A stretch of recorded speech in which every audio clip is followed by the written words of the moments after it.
उनके द्वार पर आए और द्वार पर आने के बाद अपने आसन को ग्रहण किए। महाराज ब्राह्मणी जो थी सेवा सत्कार करी और सारे साधु संतों का स्वभाव देखकर ब्राह्मणी को ऐसा लगा कि ये सब भूखे हैं, भोजन का समय हो गया है, कि मैं दुर्भाग्यनी हूं कि मेरे घर में एक अन्न का दाना नहीं है, क्योंकि मैं जो आज भिक्षा मांग कर लाई थी ना, सब कुछ खा चुकी हूं, कुछ भी नहीं बचा है, क्या भोजन करवाऊंगी? हमसे बड़ा पापिनी कोई धरती पर होगी क्या? बड़ा पश्चाताप करने लगी। पंडित जी महाराज के पास वो आई, बोले पंडित जी महाराज, आज आपके कारण महापाप का भागीदारणी में बन गई हूं। क्यों देवी? बोले आज मेरे द्वार पर से साधु संत भूखे लौट जाएंगे सिर्फ आपके कारण। यदि आप कमाए रहते तो शायद एक दिन देखना नहीं पड़ता। पंडित जी महाराज बड़े दुखी हुए, लेकिन ब्राह्मणी उतने में नहीं मानी। भागवत जी के पुस्तक को उठा करके पटक दी उनके माथे पर, पृष्ठ पृष्ठ को फाड़ दी। पंडित जी महाराज बेचारे सीधे साधे, बड़ा दुख लगा, लेकिन करते भी तो क्या। श्रीमद् भागवत जी की पुस्तक को उठा करके पंडित जी महाराज घर छोड़ करके निकल दिए। महाराज इधर जो ब्राह्मणी थी दुखी हो गई। भगवान सब कुछ देख रही थी, भगवान बांके बिहारी सब कुछ देख रहे थे क्या हो रहा है इस ब्राह्मण देवता के जीवन में। सज्जनों, अब क्या हुआ, भगवान एक ग्वाले का भेष बनाकर, गूंगे ग्वाले का भेष बना करके माथे पे टोकरी लेकर के आ गए और जैसे दरवाजा खटखटाए ब्राह्मणी दरवाजा खोली। क्या बात है, कौन हो? और बटुक का जो महाराज ग्वाले का वेश धारण करके जो भगवान आए थे, इशारा किए से मैं गूंगा कुछ लिखने का है, लाओ, ऐसे इशारा किए।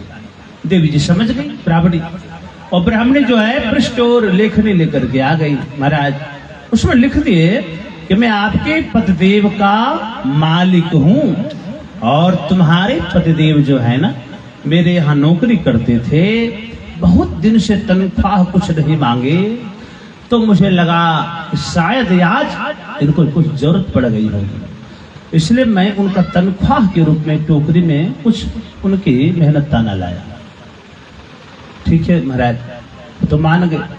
ब्राह्मणी कुर्दा गई कि मेरे पतिदेव तो हमसे हमेशा कहते थे मैं कहीं नौकरी नहीं करता हूँ देवी, कहीं नौकरी नहीं करता हूँ, लेकिन तो झूठे निकले, लेकिन तो मालिक आए, कहीं तो नौकरी वो जरूर करते होंगे। महाराज अब क्या हुआ, जैसे टोकरी से कपड़ा हटाई ब्राह्मणी, सोना चांदी हीरे मोती टोकरी पूरा भरा हुआ था हीरे मोतियों से। ब्राह्मणी आश्चर्यचकित हो गई, अरे महाराज इतने सारा धन कौन दिए? लेकिन जो भी दिए महाराज, तुरंत ब्राह्मणी बाजार चली गई और बहुत साजो सामान ला करके पूरे घर को सजा दी, एकदम जगमग जगमग करने लगा। सायंकाल की बेला हुई, पंडित जी महाराज को लगा कि चलो अपना घर तो जाना ही पड़ेगा, चाहे दिन में जो कुछ भी हो गया हो। पंडित जी घर के पास आए, लेकिन जगमग जगमग लाइट देखकर उनको लगा कि शायद गलत घर में आ गया।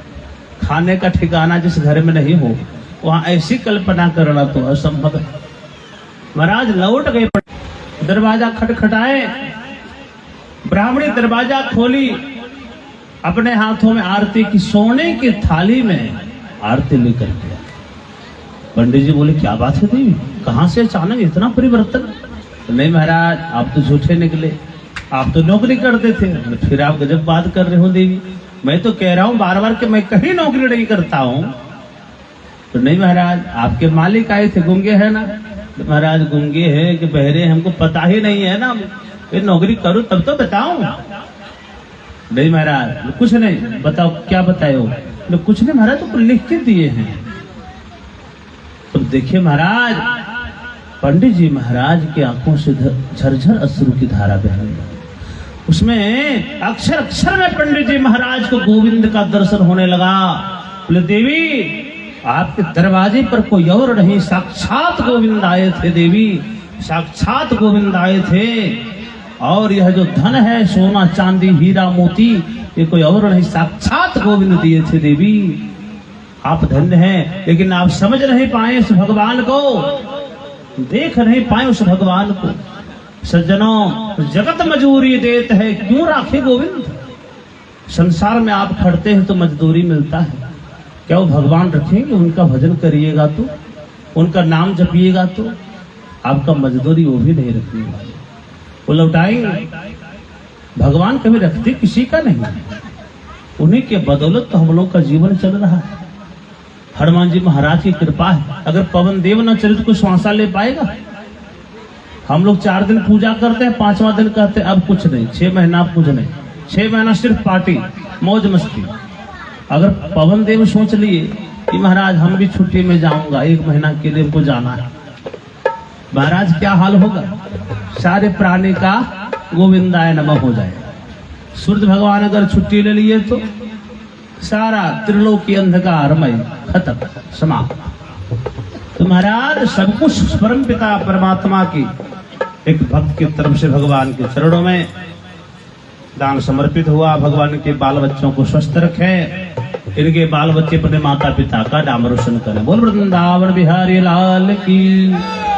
तो सज्जनों, भगवान का नाम जपने से, भगवान का भजन करने से कुछ घटता नहीं है बल्कि बढ़ता है। इसलिए प्रेम से उनका नाम जपना चाहिए, बेफिक्र हो, फल का चिंता नहीं करना, फल तो मिलेगा ही। बीज बो दिए हैं आप ना, लेकिन बीज बोइएगा तभी आम खाइएगा। अरे भी बात है, बोइएगा आम, बबूर का आम का भी खाने का ख्याल नहीं रखिए। कर्म क्या है? एक बीज की तरह है। अगर कर्म आपने अच्छा किया उसका फल भी आगे बढ़िया आएगा। कर्म अगर खराब किया आपने, बबूर रूपी कर्म किया है ना, तो ये आम का मीठा फल खाने का कोशिश नहीं करिएगा।